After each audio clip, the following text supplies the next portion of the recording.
She's been watching the election, but it's 11 o'clock there. These are live now. Perfect.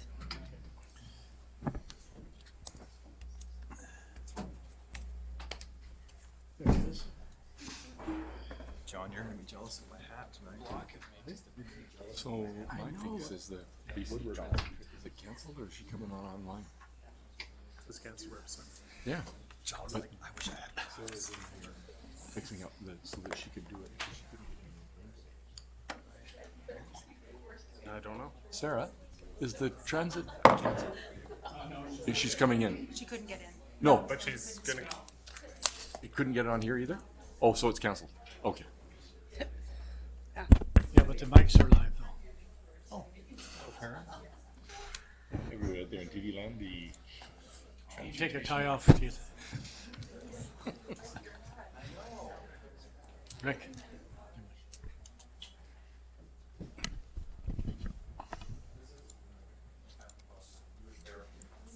Don't screw this up, okay? I was so nervous the first time. Were I you? got up here. Well, I wasn't that nervous, and then all of a sudden I'm like, oh shit, I don't know what to do. It worked out. It was fine. Any worse than I am. No, it's all good.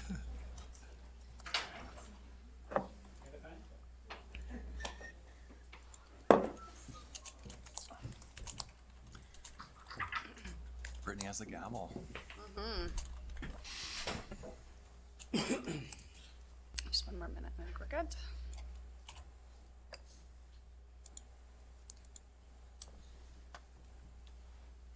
All right, I'd like to call this meeting to order, please. And first, we'd like to start off with the Aboriginal Acknowledgement. We would like to acknowledge that the land on which we gather is the traditional territory of the Ktunaxa, the Salix, and the Sinixt peoples, and is home to the Métis and many diverse Aboriginal persons. We honor their connection to the land and rivers and respect the importance of the environment to our strength as a community. All right, thanks everyone for being here today. Do we have any late items to add to the agenda? Nope. All right, do we have adoption of the agenda? So moved. Moved by and seconded by Councillor Woodward. All in favor? Carried. All right, we have the adoption of the minutes from the previous meeting. Moved. Moved by Councillor Renwick, seconded by Councillor Keith. All in favor? Carried. What? Counselor Keith. So Keith, Councillor Keith, sorry. A little too informal. I know, that's why I actually have to read the things because I'm so used to calling people by their first names. Here, I'll put it over. I apologize, Councillor Page. Minute. Okay, well. All right, and this is the section of the evening where we get public participation. So we can have members of the public come and speak, and then there is a time maximum on that, and it will be dependent on how many speakers are interested in speaking tonight. So is there anybody that's interested in speaking? All right, please come up to the mic, and I gotta read the paper somewhere. Hopefully it's there. Yes, it's right here. Yes, if you'd like to come up to the mic, and I'll just read the information here before you proceed. So the City Council welcomes comments from the public on issues it is dealing with or on other issues of interest to the public. Before speaking, please identify yourself, stating your name and place of residence, and the issue you are bringing forward. Please limit your question and our comments to a maximum of 5 minutes. Council will not make any decisions at this meeting about the issue you raise, but may refer to the item for staff for follow-up. Topics raised in this session should be of broad public interest. Complaints of a personal nature will be dealt with by staff through the city's established complaint process. Thank you for taking the time to participate in the City Council's meeting. So welcome. Thank you. Thank you. I forget the very formal way to... Name and where you live. Yes, okay, but thank you, Mayor, everyone, councillors. My name is Malin Christensen. I live in Nelson, and I run a business called The Forest Path that offers kids nature connection programs. And my purpose to be here today is to asked the council and the city to clarify the process, how to get the permit to use public parks for kids' nature programs. And I've heard that this is happening, so I'm very, very thankful for that, because it's been, I've been told that it was going to happen, and then it's been taking a little time. So I just want to briefly explain what I'm doing and why this is important. So I started 3 years ago, and I do, in the summers, I do summer camps, day camps, all outside for kids between 5 and 12. During the school year, 2 days a week, I do a preschool, also all outside, from 3-year-olds to 6-year-olds. And also a half day for school kids. Some of them decide to actually skip a day of school and join my program. And we run programs all year round. So why is this important? There's so much research that shows the benefits for kids and adults to be outside for their healthy development physically, but also mentally and socially. And the average kid in Canada today spends 3 hours a day on screens. And I couldn't find numbers for outside, but a number from the US say that kids' free play outside is like 5 to 7 minutes a day. And they're saying like the free play is also very healthy for development. So meanwhile, kids are getting heavier, fatter, more diabetes, and skyrocketing mental health. And being outside really helps to support that. So actually I think it would save the city money down the lane to have healthy citizens. Mm-hmm. And also with climate change emergency, if you're not going to take care of something if you're not connected to it. So I have a $5 million liability insurance, first aid. We're always 2 adults, small group of kids, there are forest schools like this all over. They're in Rossland, Creston, Canmore, the big cities of Canada, and a lot of them do also operate on public parks. I've been trying to get how their agreement looks like, so I'm happy to help with that if I get more information.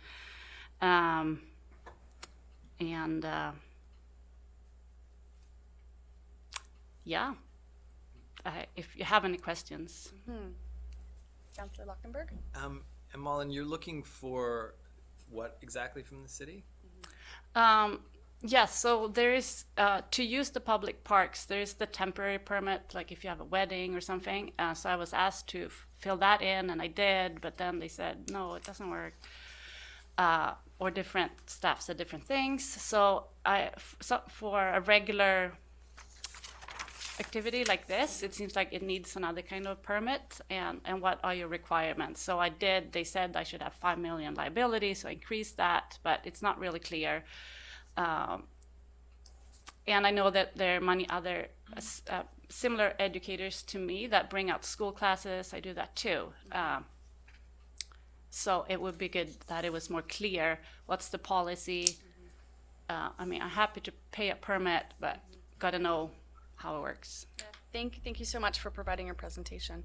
Yeah. You'd like to follow up? Did you? No, you asked my question. Thank you. Okay. I would thank you, Malin, for this, and I would like to, I've heard this before, and I think this is exactly the kind of thing that we as a city should be encouraging. Exactly. And I would really I'd like to refer it to staff to address this policy concern, because I personally want to encourage our kids to do everything we can, help them in any way we can to get them outside, get them engaging with nature. So I'd like to move to refer this to staff to address the confusion around this policy. I'll second that. Okay. All in favor? Any opposed? Carried. Okay. Thank you very much. Yeah, thanks so much for your time. Thank you. All right. Is there anybody else that's interested in coming to speak tonight? All right, let me just try to get back into here. So that was nobody? All right, we'll continue to move on. So thank you very much, Mullen. Now we have a very exciting presentation that I'm looking forward to.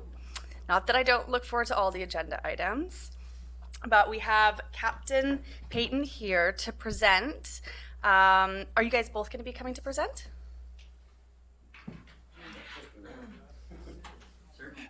All right, well, welcome. Come on stage, and if you'd like to use, do you want to use the mic there, or we can? I can just free speak like this. I'm pretty loud. The only thing is they don't catch you on the mic at home. Okay, so. So if you want to be there, that's great. Thank you. Great, thank you. Thanks for having me here tonight, council members, mayor. Every 2 years at the UBCM, the BCPFFA and the IFF hold at the Vancouver Training Center Fire Ops 101, and this year I was able to attend it. My members chose me to attend. I expressed some interest in it, and we had Councillor Woodward attend Fire Ops 101. Was gung-ho, asked some fantastic questions, was very, very interactive in it. So I put together a small little slideshow here with some pictures and a few videos. It's about 3.5 minutes of clips and a couple of pictures, and then I would like to present like all the elected officials and city staff that attended Fire Ops who were presented with a helmet. So I'd like to make that presentation at this meeting. Thank you. Fantastic, and I apologize, I mispronounced your name. I'm sorry. It's all good. All right, Sarah, do you have that queued up? Well, So Sarah's just queuing it up for us, yes. Sorry. Awesome. While that plays, so it should play. Thank you so much. So we're here today as part of the BC Professional Firefighters Association Biennial Fire Ops, where elected officials from across the province are given an opportunity to use the tools, to have the experience that firefighters do in protecting communities right across this province. They get an opportunity to enter a burning building, spray some water, cut a car, put out a car fire. Again, it's all about a greater understanding and appreciation for the work that firefighters do in protecting their communities. We'd like to take this opportunity to thank all of our elected officials who participated today, generous support of Vancouver Fire and Rescue Services, and the IFF for their ongoing support of this program.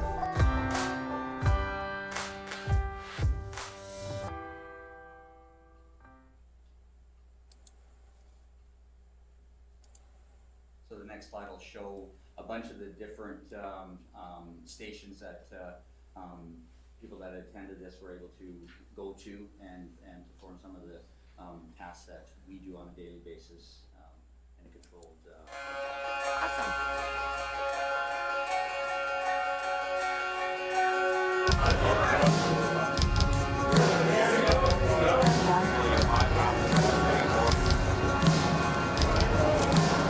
There he is.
Awesome. Thank you. And there's just a couple of short little stills here of Jesse in action.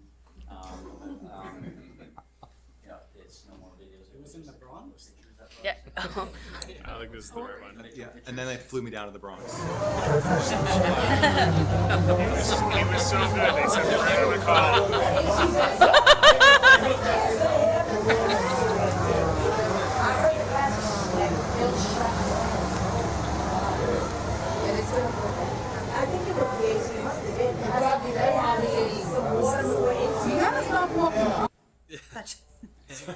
All right. So unfortunately, it sounds like we don't have the photos. That's The real thing here. Yeah, Yeah. the real thing here. So it's my pleasure, Jesse, to present you. Thank you. Wow. Okay, Should we come? Do you guys want to come out front here and Get a picture? do the photo op? Jesse, do you want a photo with Go your ahead. camera? Sure.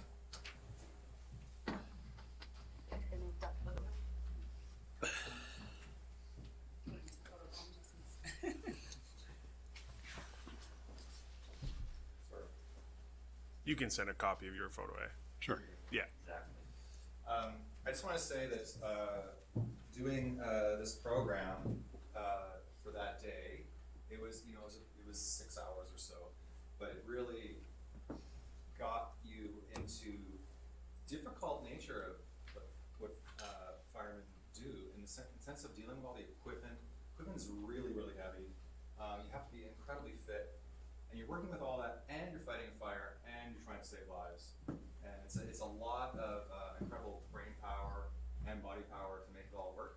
And I think I just gained an incredible new respect for what fire people go through on a daily basis. And it's also, I think, a really great opportunity for just the average person to get into that role and then be able to talk to people with more of a more clear idea. So Yeah, it's definitely a day that you look back on and reflect on. And like I said, Jesse was really, really interactive and asking tons of questions, and it was a pleasure to be on there with you. thank you very much. And I will put that on.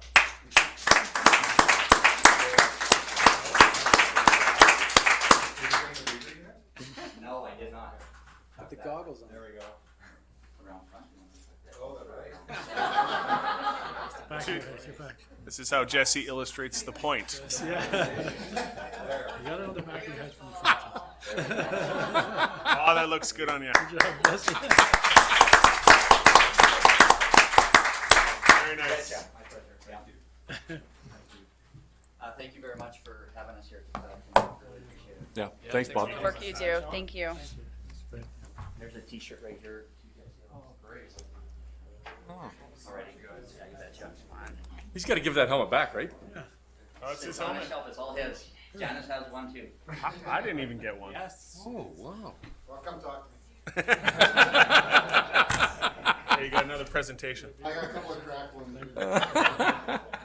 Okay. Thank you so much. Thank you very much. Thanks, guys. All right, and so I think Councillor Woodward should wear the helmet. For the Really? for the rest of the thing, do you want to make that motion? I will make that There. All right. Should I invite her up first, or should I read this first? It's up to you. Either way, it doesn't matter. All right. I'm going to read this first, and then I invite Heather to come up here. So, No, Heather's not here. Heather's not here. But her coach is here. But your coach. Parents and our grandparents are here. Okay. Perfect. So then the whole team can come up once I've done reading this. All right. So earlier this year, Heather Potkins won Nelson's first ever medals at the Canadian National Sprint Canoe Kayak Championships in Regina. Heather, who competes with the Nelson Paddling Club, won a silver in the 1,000 meter and bronze in the 500 meter. Sprint canoes are ultra-light and open boats propelled from a kneeling position using a single blade paddle. These boats are challenging to maneuver, especially in wind and inclement weather. Heather has quickly become a sprint canoe star as she only started paddling in 2014. In 2016, she won 6 medals at the BC Summer Games, and in 2017, she became a member of the BC team at the Canada Games. In 2018, Heather qualified for nationals, finishing 6th in the grueling 1,000 meter final. In addition to her competitive achievements, Heather is also a great role model in her capacity as head coach for the Nelson Paddling Club. The city recognizes Heather's success and thanks her for making Nelson proud. Heather is currently in Ottawa, where she is a second-year university student. Her family is here to accept the certificate on her behalf. So congratulations, Heather, and congratulations to her parents and community for raising such an amazing paddler. So if you guys want to come up, that would be great. We have this to present to you.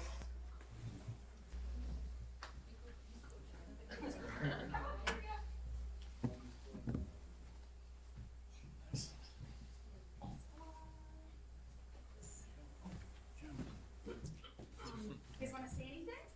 Well, I'll just, on behalf of the club and Heather, I've had the privilege of coaching Heather, working with Heather since 2014, and I can say that Heather is extremely disciplined and focused young woman, and she is basically a forebear for our club, and has set a great example for our younger paddlers, and I think you can expect many great things to come because of her leadership. Heather asked me to say something. Perfect. She asked me to say thank you. She's honored and is thankful to be a part of such a supportive community and is excited for the future of paddling with us. Nice.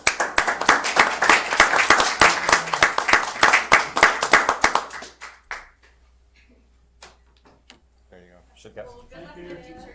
Thank you. Nice to see you.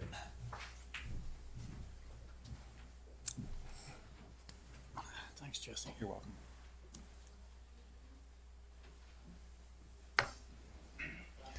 Yeah, and you guys don't have to feel compelled to stay for the rest of the presentations. Yeah. Thank you very much for coming.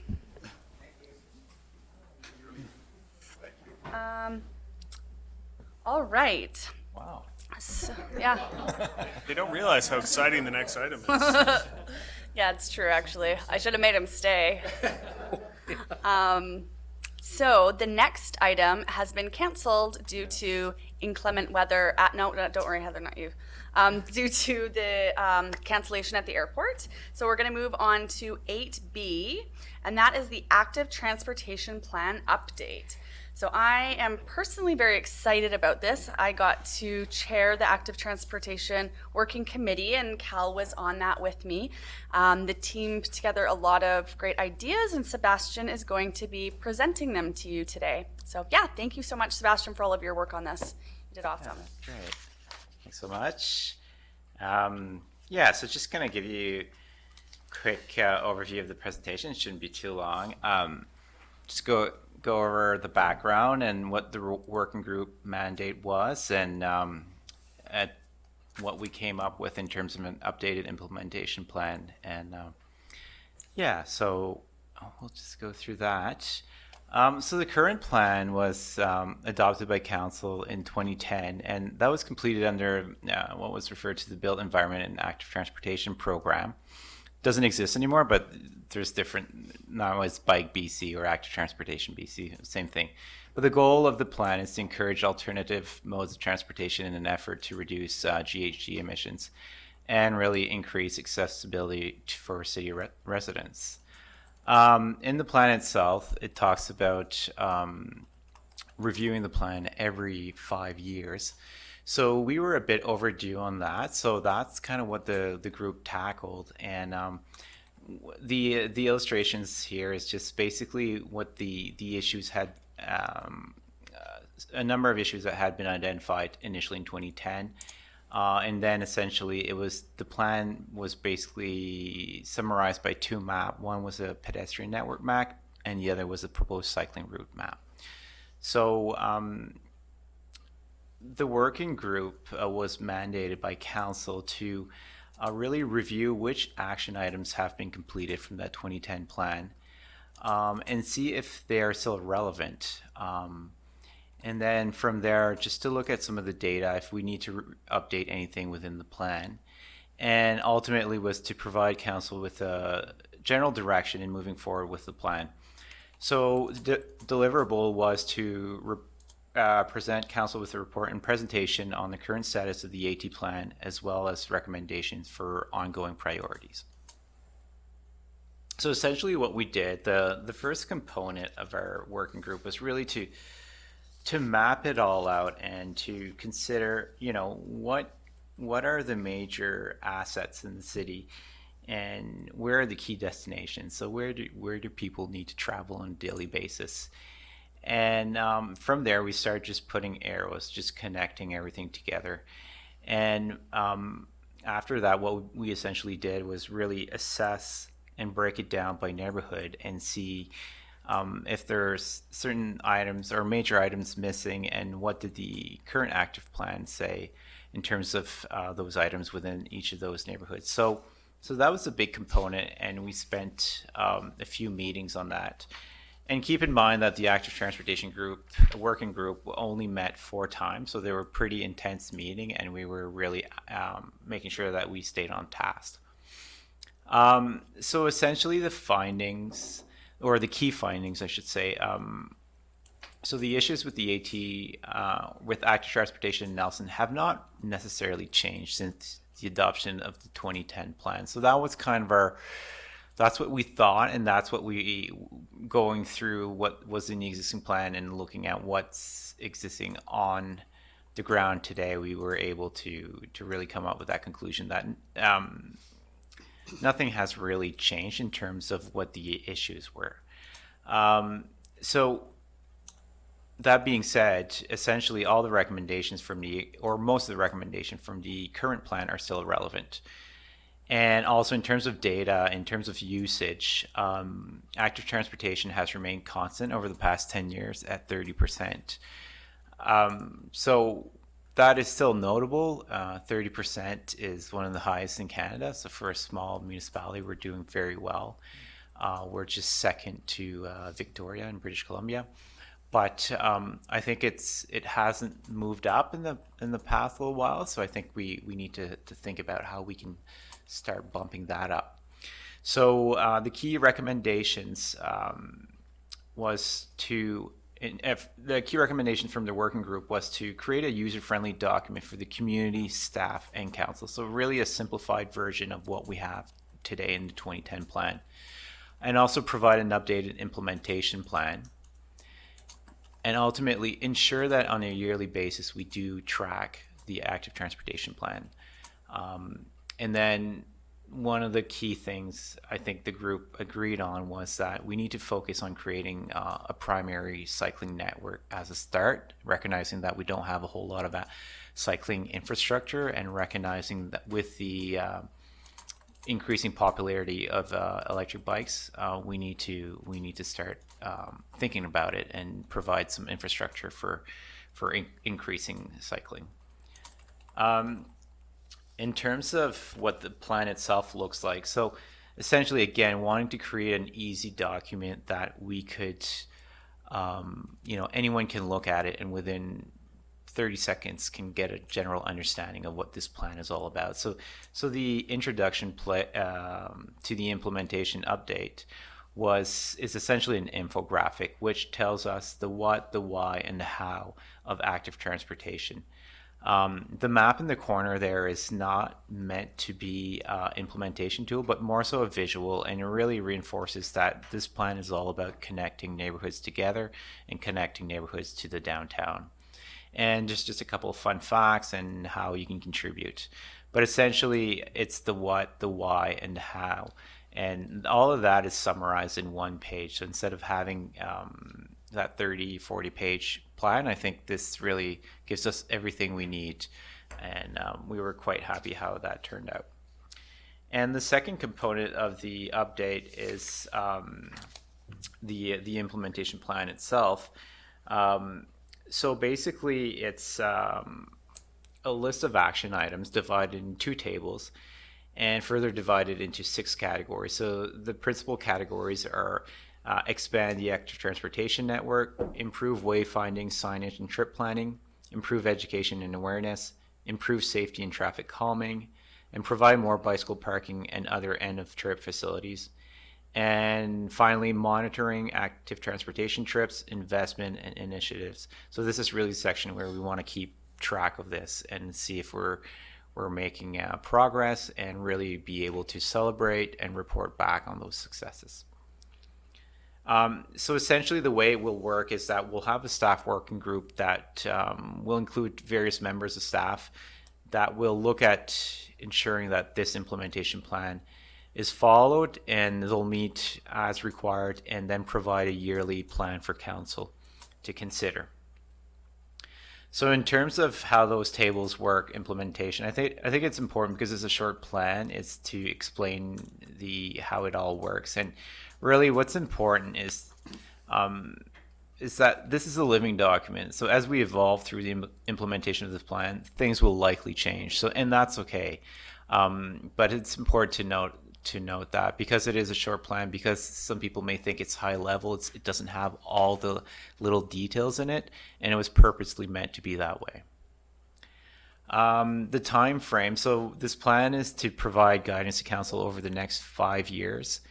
Will we achieve every action items? We'll try to work on them, but I think there's some key ones. But most of all, this plan is meant to be opportunistic, not in a bad way. That is meant in a way that if we're already planning to upgrade a major infrastructure, well, let's look at it from an active transportation lens. Often it doesn't cost a whole lot more to potentially add a painted lane, crosswalk, traffic calming, things like that. So that's something we need to consider. Every infrastructure needs to be looked at with an active transportation lens. The other component of it is looking at grant opportunities. So the plan, we realize that will be strongly reliant on grant and funding opportunities.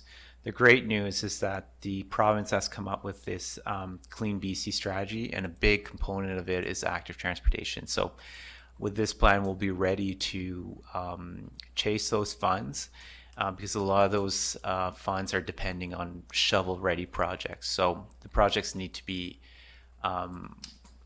well thought out, and they need to begin within the year. So I think this plan will put us in a great position to go after that funding.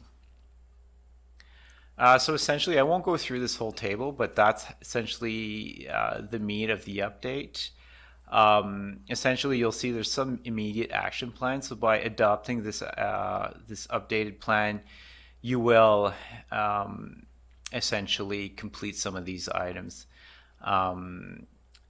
Other items such as reviewing the traffic bylaw to ensure consistency. Already talked to the police chief on this, and we don't anticipate anything major, but we just want to make sure that there's nothing in that bylaw that would go against what we're trying to achieve in terms of active transportation.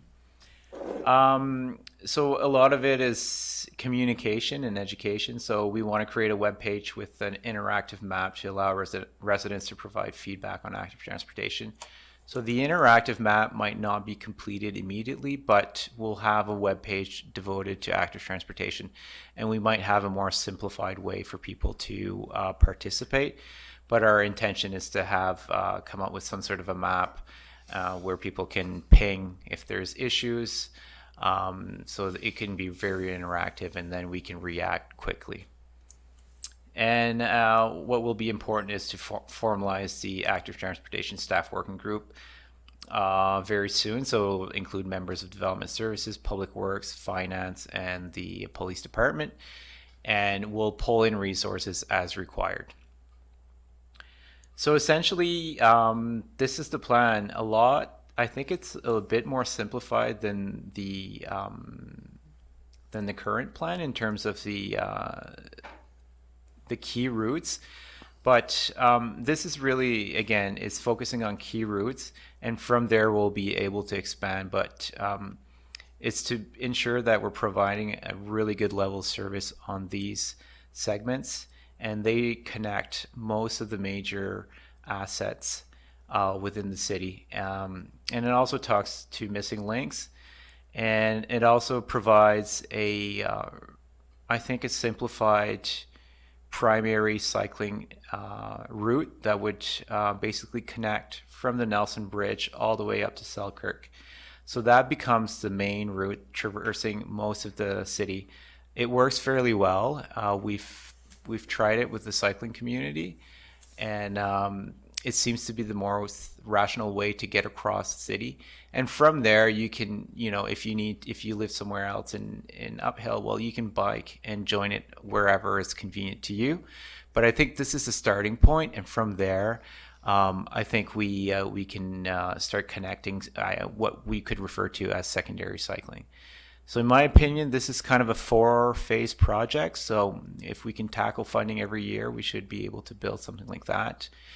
And recognizing that the downtown's a little more challenging for cycling, the exact route might move, but again, that's okay. It's a living document.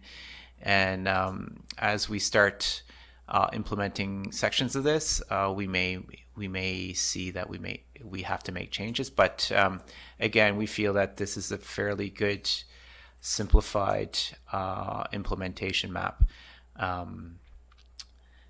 So the next step will be on November 4th. I'll do a similar presentation, and we'll ask council to adopt the updated version of the active transportation plan at that time.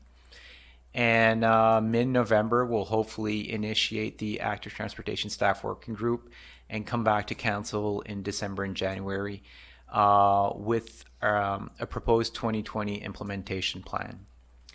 So that's, in a nutshell, the active transportation review. Be happy to entertain any questions at this time. Yeah, thank you so much. Welcome. Councillor Lochtenberg? Sebastian, thanks for that. Do you, just one question.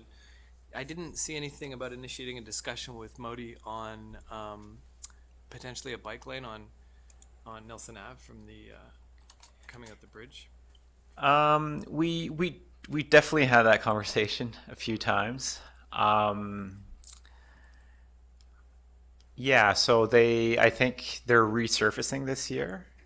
And I think that was not part of their plan. But that being said, I think using 3rd Street is a very good option.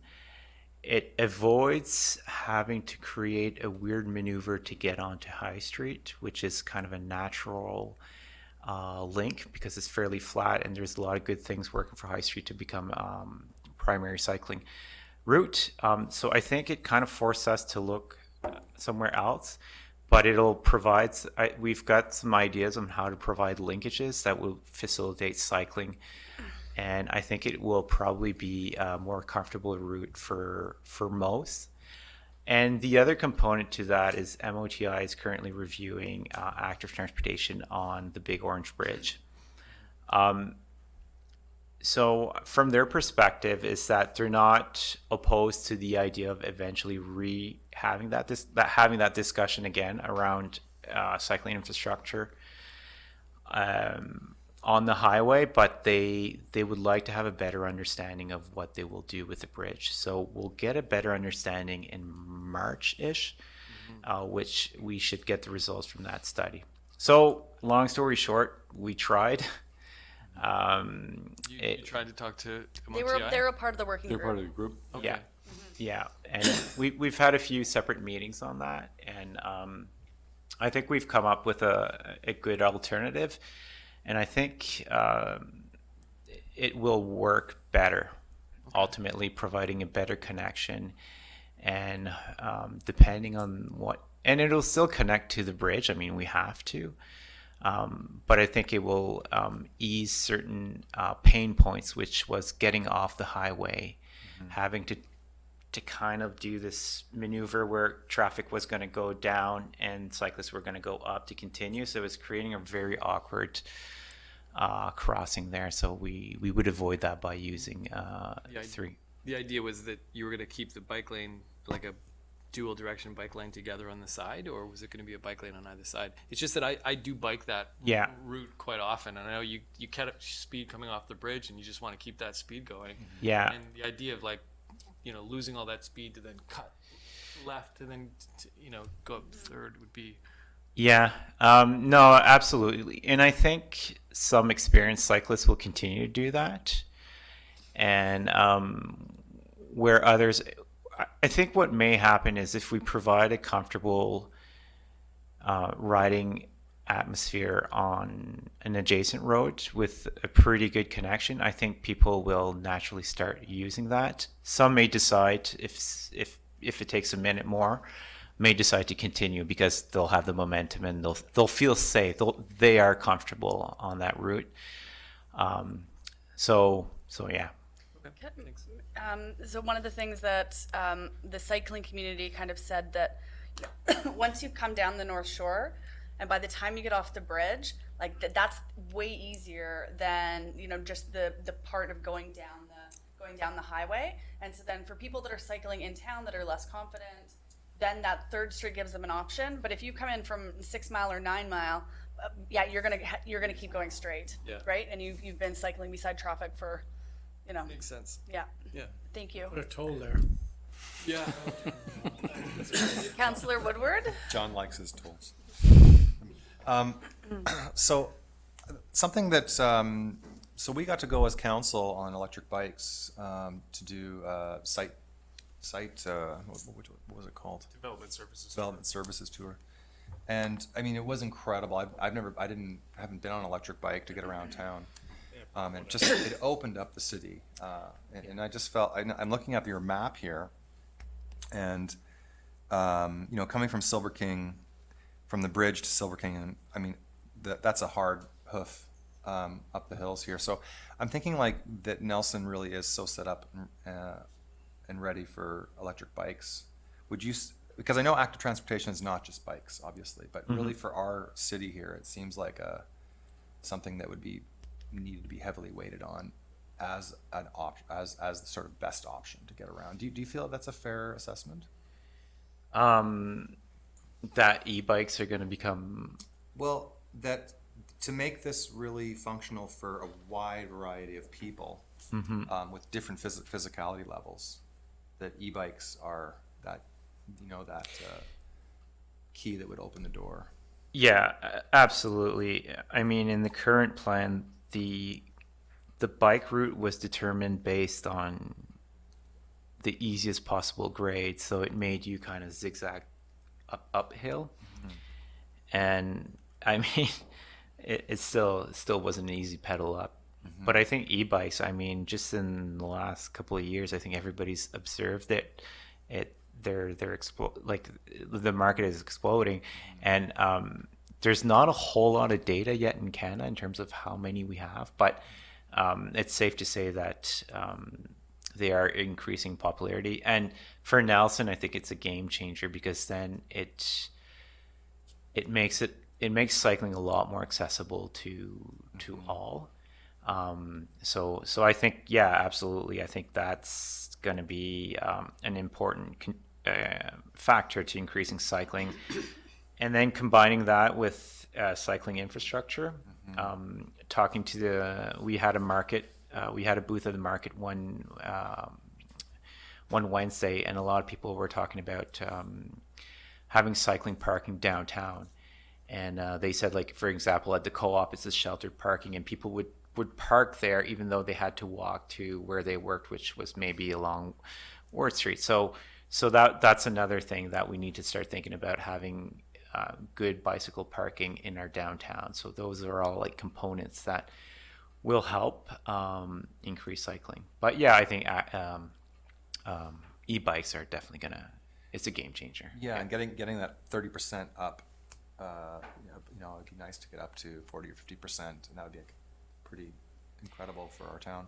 Yeah. I mean, we have to look at this long term to shift, like, to bring that percentage up. But I know the OCP was saying that we would try to have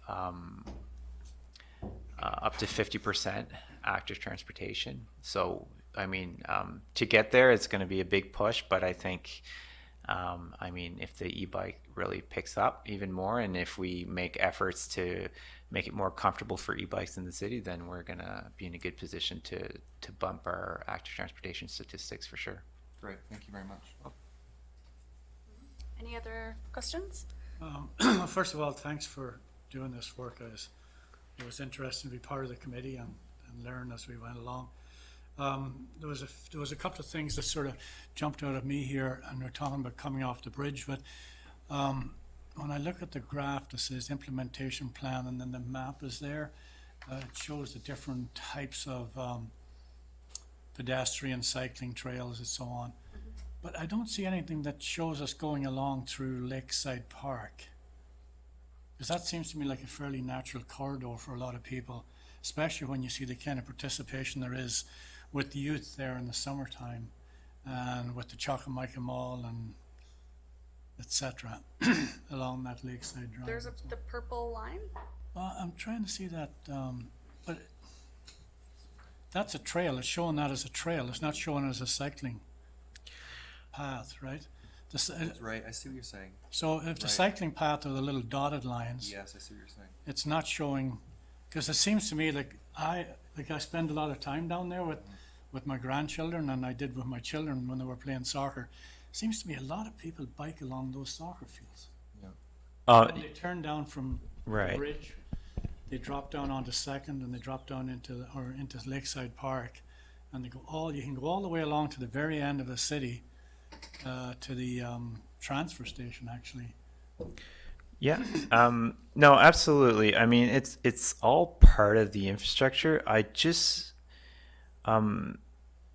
cycling on there there's a lot of twists and turns, and it's gravel, and there's people walking, and I think when we think active transportation, especially for cyclists, it's not a recreational thing. They'll be moving a lot faster. Some definitely, I agree with you that some may decide to use that path, and that's completely fine. But I think for maybe the more accustomed or avid cyclists that are going at 20, 30 kilometers an hour,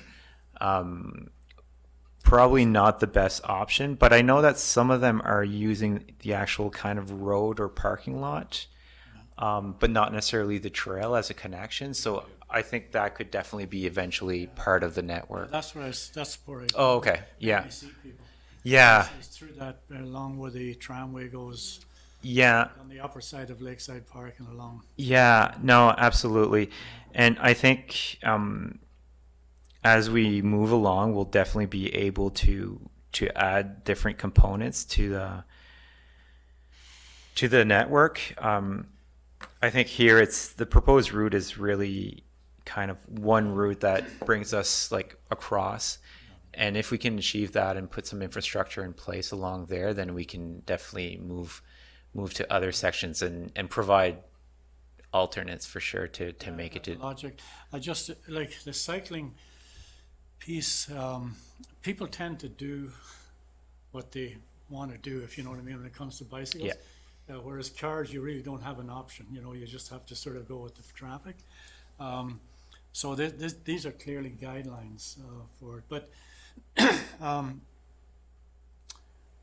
I just got back from a trip to Ireland, and you go to even cities like Dublin and Belfast where there's a lot of cyclists, and there's the odd feel-good cycle path, corridor, where a group of politicians like us got together and said, "Oh, we need a cycling path, right?" So you paint the road green and you put a bike on it or whatever. But in actual fact, people are cycling all over the place. They may use that corridor on occasion, but for the most part, they're going to where they want to go. Yeah. And that might get them maybe a block or two, or maybe 3 if that. But at the end of the day, so where I'm trying to go here is, and I missed the last meeting, but where I'm trying to go with this is, I think the whole cycling thing and the whole traffic thing needs to be thought about from the perspective of how do we share the road. And you talk about Nelson Avenue as an example.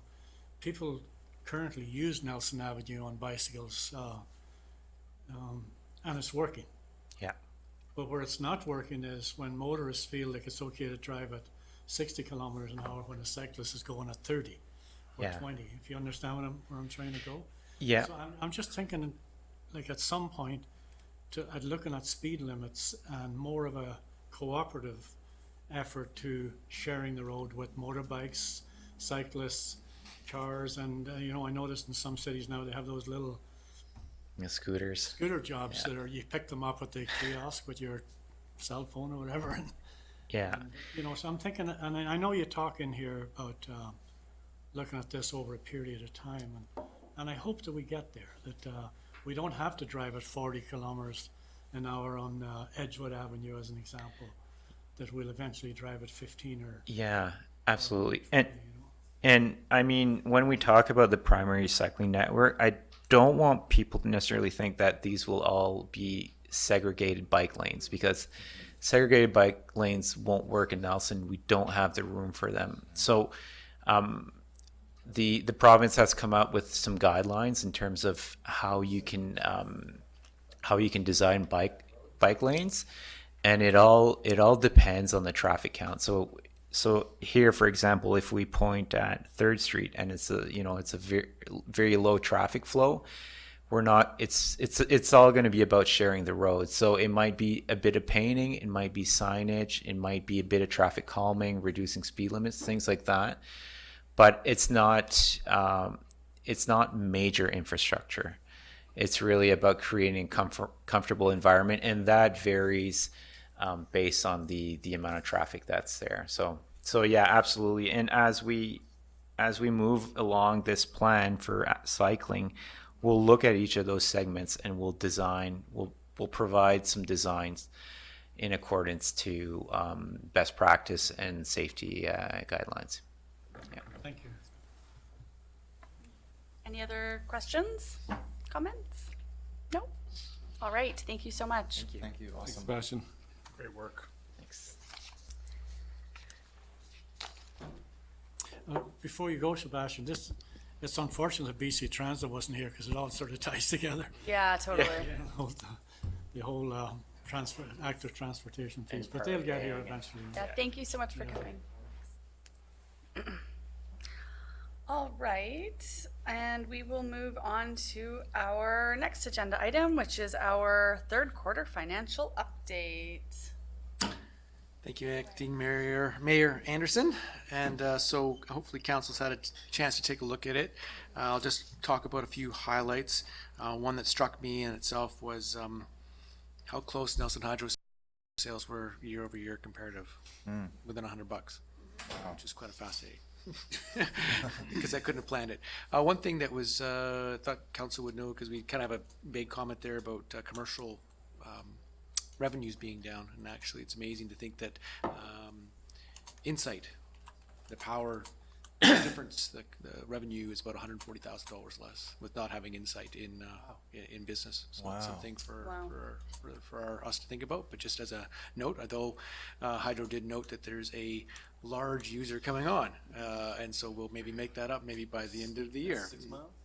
Yes, I guess across the way. Yeah. So anyway, just quite interesting how, in one sense, you might lose over here, but you appear to be gaining somewhere else. Also, just the investment income, a lot of gains there this year, and I think I tried to explain that. But just as council aware, it's not unlikely that we would kind of repeat these types of numbers on an ongoing basis. So just keeping that in mind. And again, you can see the year before we're down quite a bit compared to budget, and then to see where we're at this year, it sort of ends up balancing out as we go through things. Good to see that transit continues to do well.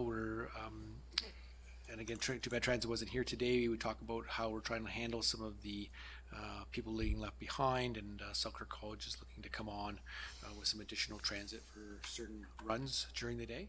And so we've been in conversations with them trying to resolve, because we never want to leave anyone on the side of the road.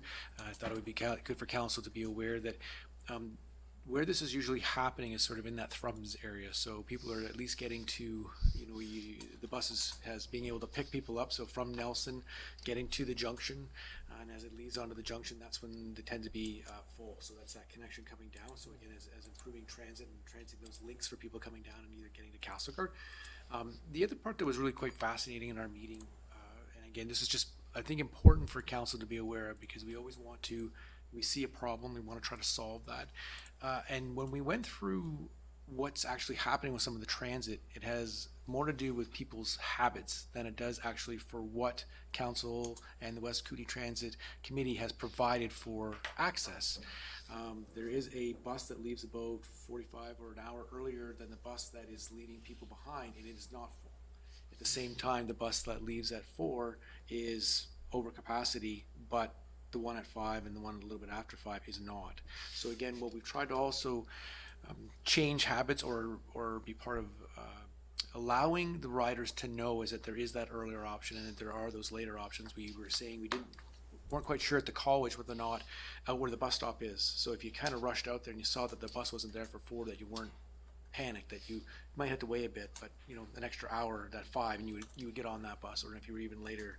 So again, in trying to talk with the college, it's about trying to change some habits rather than putting a bunch of money into another run. Doesn't mean that we won't look at how we close the gap. For example, if we're not having that much ridership at a bus that's an hour earlier in September, can we move that? So if we've already got the route there, can we move it to maybe be a half an hour earlier? Right? Would that pick up that ridership? So we're trying to work with the pieces that we have without just sort of knee-jerk, hey, we need a whole new bus. So that was quite informative when we went through that as a group, when you really kind of walk through the amount of routes you provided are actually sufficient. It's just that people don't want to get up that earlier. Students, I can't blame them for that in some ways, but in the same way, if you can't get to the school and you could get up a bit earlier, that would pretty much guarantee you a ride. So trying not to follow a pattern of people's, again, not being able to change because of the interconnectivity of the whole transit system, is that it's not easy just to say, oh, let's just do that now. It has to be a whole third uprise. So I thought that was important. A couple of things that council will be aware of. One that we're disappointed at, but may be a good thing in the end, and that was that we were not successful in getting the grant to do the main sewer STP, sewage treatment plant upgrade. So that was something that we had in plan there. We didn't get that grant. We were disappointed, but really what's sort of kind of gone on, that was some work as well at looking at the force main and then maybe taking another second opportunity to, because I think that if we had gotten that grant, which would have been about $4 to $5 million project, and the grant would have been substantial to that, then we would have likely said, okay, if we're investing in that, we're staying in this particular route, because you wouldn't want to spend that kind of money and then say, hey, in 5 years we're going to change that. So I think that when we come to budget this time, that there will be sort of a think year on what do we do with the STP and the force main. Is there a different way to tackle this? And is there, I mean, I think some of the conversations with our leaders in the Public Works Department and their conversations with places like Urban Systems, they're saying, technology's come a long way, footprint is lower, smell, all those sorts of things. And so I think that we'll have an opportunity to make a decision on investigating something like that. Still the plant is there. We are seeing some good results from some of the high emitters and some of the changes they're making. And so again, looking forward to sharing that work with council that we have done in the past year. Same with one of our heavy water users, and seeing some real positive results with us working with our partners in our utility system. Other than that, I don't know if council has any questions for me. No questions.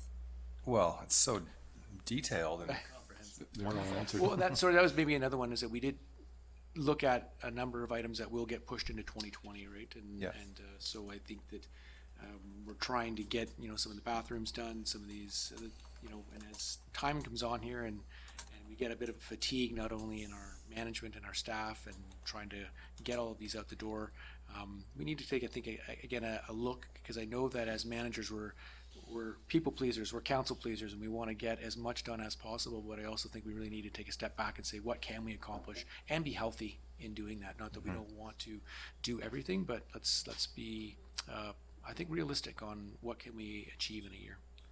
Well, and I think to that point of the report being detailed and answering all those kind of concerns, as I know I had questions about the stage. The stage is mentioned here. We're waiting for steel structures, and so people can be assured that will be happening in the spring.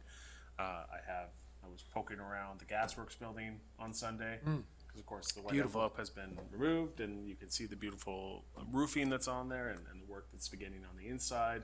It's going to be an amazing space when it's completed, and all of that is in the financial report, which is excellent. Thank you. Yes. I don't think we were impacted by the loss of the rural dividend fund, but is there any? Well, yeah, I mean, it's certainly a concern, especially when I see, Civic Theater gets the funding, and what they end up doing with that, or what that means is also kind of takes pressure off where else are they going to ask sometimes. So they don't get that funding, and they add on to saying, hey, how do we work with them? So those are places, and I think that we've been successful in our community, and that's maybe, I think, maybe taking some pressure off of the asks that may come when you have that rural dividend. So yeah, I think it's disappointing. I mean, I also, I think, trying to reiterate to council and to the public that the government is saying that it's on hold. So again, it's not a, you know, a full cancellation, but they're trying to deal with some of the communities that are hit hard with the lumber slowdown there. And so in doing that, that they're taking a bit of a chance to redirect funds, but the plan would be that, you know, that it would come back. But no, I agree with you. You know, I think the RDCK was very successful in our area on some of the emergency management components that they had applied for. I think about the Nelson Innovation Center. I think about Civic Theater. Civic Theater. And so again, seeing the positives of those, yeah, it kind of concerns me. But I'm also hoping that when it gets reestablished, that we can be able to apply. Okay, thanks. I think the lesson with the rural dividend fund is like any fund that comes from a higher level of government, you can't build your budget around it. Yeah. Because it can change, as we've seen with the rural dividend fund, it can be pulled back at any point in time. It's similar to grant funding for projects that you may get upfront granting to send you off on a path, and find that before you get to the end, the funding stops, and now you're sort of locked into upgrading a sewage treatment plant or something like that without having the funds to see it through from higher levels of government. So when it comes to grants, rural dividend funds, the only one that has any certainty is the gas tax fund. That's correct, yeah. That's a statutory fund that's indexed, I think, Next, year over we year. got a double payment this year as well, so that'll bodes well for the future. Buy more gas. Get the electric vehicles. Out of order. Point of order. We need that money. Can I just ask a question? Yeah. On that note, with like the rural dividend fund, when I was at the CDC committee, you know, it was huge for them because they rely on it a lot. But I'm wondering, Colin, these funds, I mean, they're important for the city to operate, and these grants. How do you build? I'm wondering, like, you're saying don't depend on them, but at the same time we do depend on them. So how do you manage again, that? we haven't really, we've supported others sort of applying for rural dividend and their partners, but that hasn't been something that's sort of driven our weighting on those funds. That's one thing. I mean, also, the entire region has to be very grateful for CBT and what happens with CBT all through so many of our communities, and I think about the small communities that I work with what CBT has provided to them, bar none, you know, just huge dollars. They would never be able to find that on their own without really putting a challenge on their taxpayers, and to see the results that it means for those communities is huge. So again, that's one that sort of allows us, you can almost build a little bit around them as a partner in so many different ways in all our regions. But the rural dividend, it was relatively new, and it was good to see that we kind of like the idea of the STEP program. So you kind of apply for one for 10, then one for this, for another one. So again, there was some benefit to that, but having our community groups and supporting them to go through that route, again, it takes some pressure off of us. I don't know what that pressure looks like this year if the rural dividend isn't there, so you may see a bit of that. But again, we weren't really sort of going after that one particularly ourselves. Well, the Innovation Center did not get its grant, right? So they'll be coming back. Well, and again, I know they got the second portion. Yeah, So, and again, with the hopes that it gets reinstated, and whether that's a year or next year. So I would hope that they would be able to look at that into the future, and maybe with us working with them and the different projects they have in their way, they can kind of show that they're, as an entity, that they're moving forward and that there's something to invest in. Yeah. Just a question through the chair. Oh, sorry. Oh, I sorry, think it was Councillor Page was next. Yeah, I wonder if you could touch shortly on the hydro e-billing program that will be rolling out and some of the benefits we would expect to be seen from that. Yeah, just 1 second if you want. Give me hopefully I'm faster this than last time. Just got a little update on that I'd like to read to you. So Nelson Hydro's customer information and billing solution conversion will put paper-based processes online and automate repetitive tasks through e-billing, online account access, and notification system. The second phase in the later part of 2020 will include online payments. And so that's going to begin shortly here. The kickoff is Thursday, October 24th, but it again expecting to be a good year kind of thing before it's fully engaged and rolled out. But I think it's something that, again, many of us, when you think about being able to opt out, whether it's with a TELUS or a Fortis, and those, we want to be able to offer that as well. I mean, that's how most of the buildings, I think, most people get their billings from that as electronically, and I think that's when I think about what happens every couple months or as the photocopier fires up, we send out all those letters and that sort of thing. And again, if we can get to a place where you can go in an active, be sort of like the big guys in a sense and provide that service, I think it's very valuable. Yeah, totally.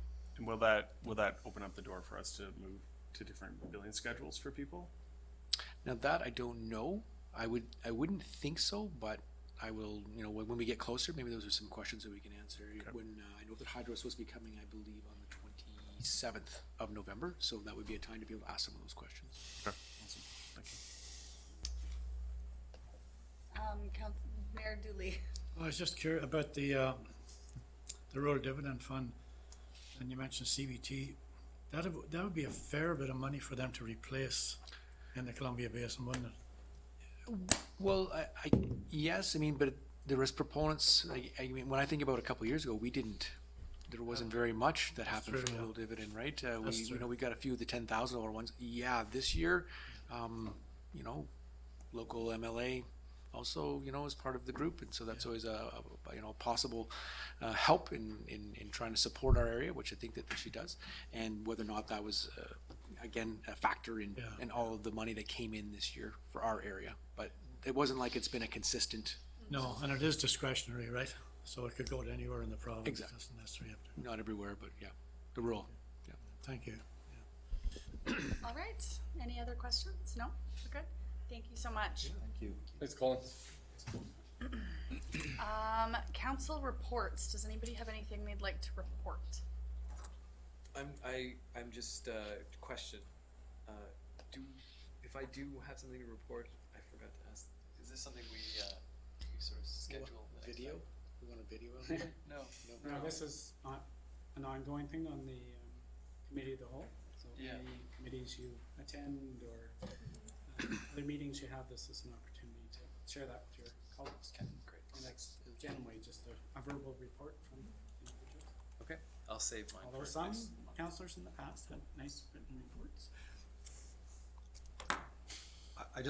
I'll just say with the Cultural Development Committee, as I said before, at their last committee meeting, there was the Rural Dividend Fund did come, that news came out, and we had a good talk around the table, and it is going to affect them quite a bit. I think they said 2021 was, if I'm correct, was the kind of the cutoff of that. So I just wanted to put that out there, that they may be short, like that. That grouping might be harder for them to find grant funding, and that will have some negative impacts on that part of our social sector. So I just wanted to mention that to council. The only thing I'd say about grants like that, we build our budget. We don't tend to use those grants as core. Right. The only ones we use as core are the ones that we know, like the gas tax funding, or where we see a project that doesn't have to be delivered immediately, but we see it coming down the road, like a sewage treatment plant. So we will budget that we're expecting a grant for that, and what we've done in the past, if we haven't been successful, those projects get pushed off while we continue to build reserves. So we're probably in a position, ultimately, if we can't get the grant, then we'd be into borrowing to make those projects work if it gets stretched for a long period of time. So we certainly don't. It won't directly impact how we do business, but certainly they definitely help. We can advance things. The whole emergency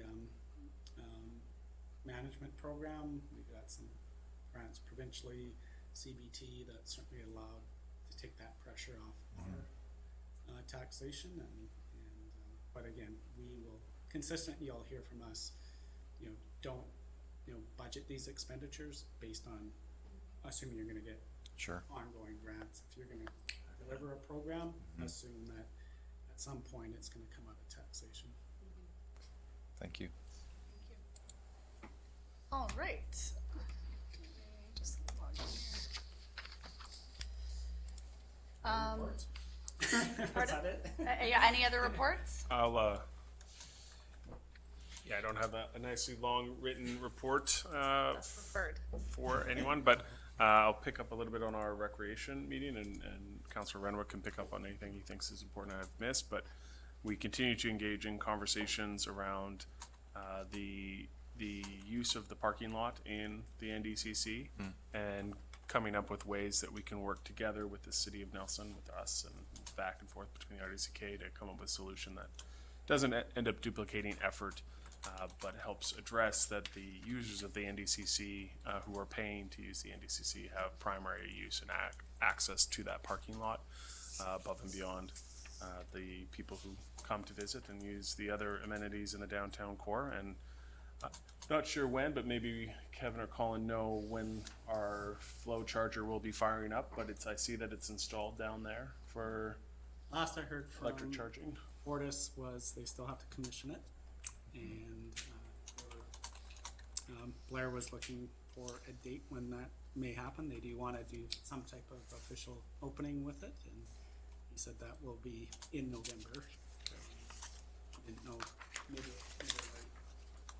we will let you know as soon as that happens. Yeah, exciting to see it there. Yeah, no, it's great. And I know we've had some discussions around that same recreation table about ensuring, making the table a bit more accessible to delegations and making sure they can come and find that Rec Commission 5 is a good place to go. Like we had an example tonight that could cross near the boundary of like maybe this is something that Recreation 5 should be talking about. So making that table more accessible to the public.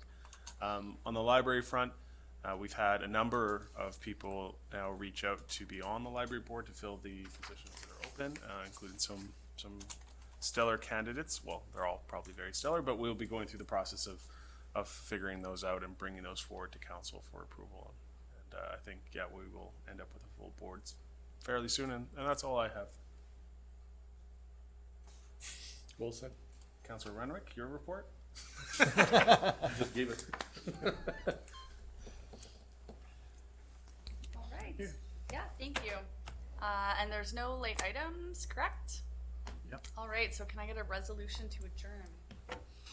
All right, Councillor Woodward, seconded by Councillor Page. All in favor? Carried.